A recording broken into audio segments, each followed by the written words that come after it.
know. Is there intelligent life out there? Well, there are two different lines of thought, and I have to, even though I fundamentally believe that the mathematics is overwhelming and that there must be intelligence elsewhere, there are a group of people, some of my favorite scientists, who think that the events that produced us have such low probability that that is the most overwhelming thing. But I point out to them all the time that just because the events that produced us and our intelligence are very unlikely to occur somewhere else, that's a very homocentric viewpoint.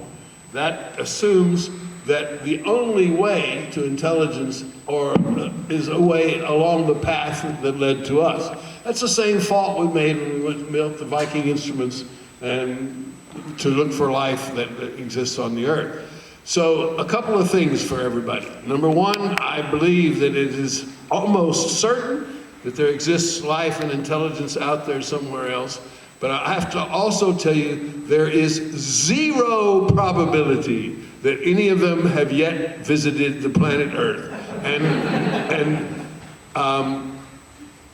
I tell you, I'm going to share with you a story that Robert's now heard so many times that he's still, it's in is it 11 hours or 9 hours? 11 hours.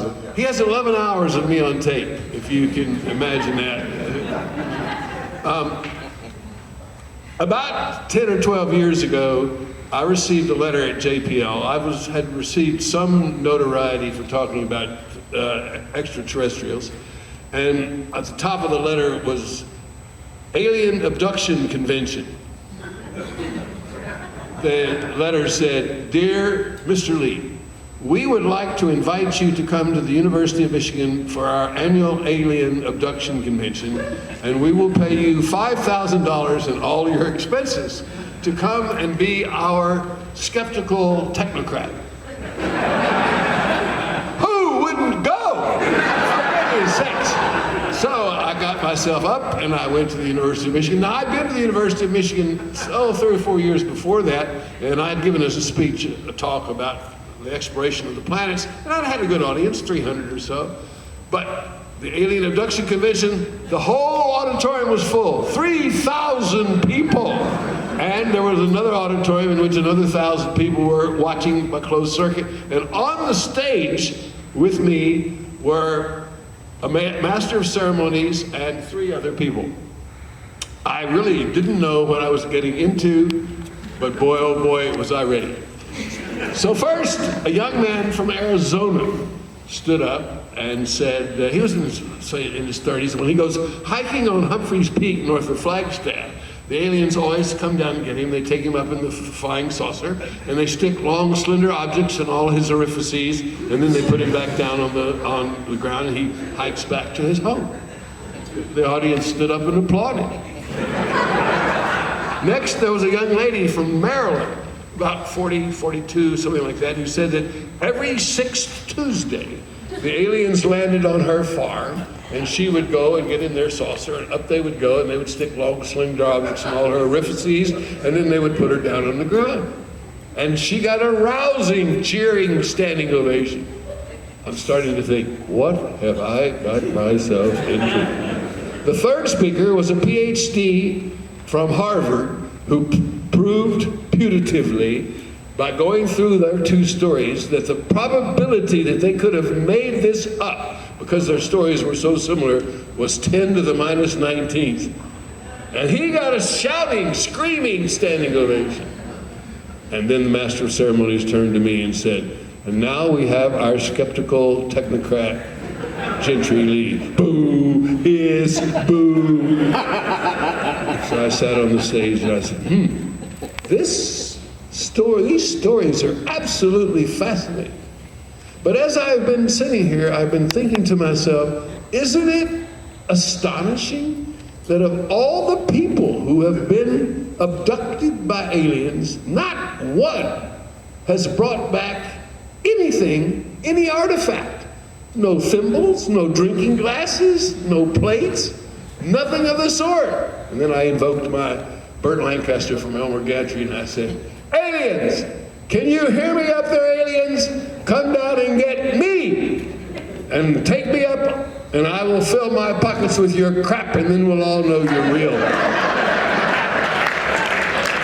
They gave me a begrudging applause. Robert, same question to you, sir. What about life? What's your opinion? Does anybody care what I think?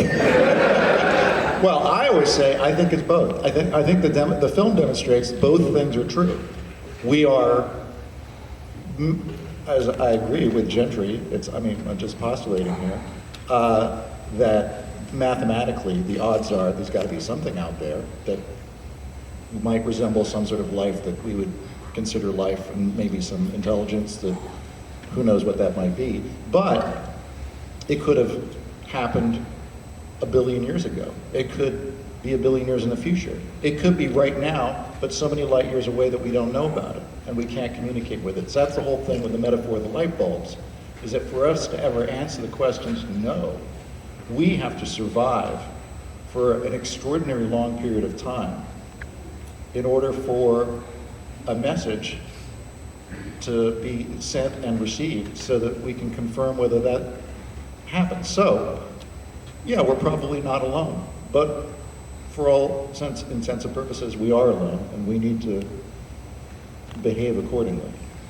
If you look at the Drake equation, the last variable in there is the average lifetime of an advanced civilization. And you can vary that up and down and determine what is the mean free distance between any two civilizations.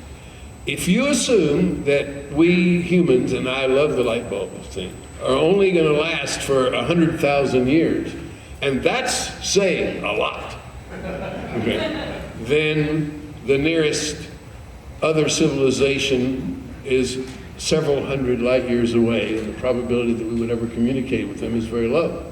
But if you were to assume that we would be as successful, or anyone, as the dinosaurs, and last for 100 million years, then the nearest extraterrestrial civilization is only tens of light years away. And that is why we are now spending our time looking with spacecraft at the region closer to us. I always share with my students that the universe never makes one of anything. Complete waste of resources, so I'm under the contention that, yeah, that there is life out there somewhere, someplace, somewhere. This movie follows your career through JPL, NASA, extensively. Do you remember your first day at NASA? Well, I have never worked directly for NASA.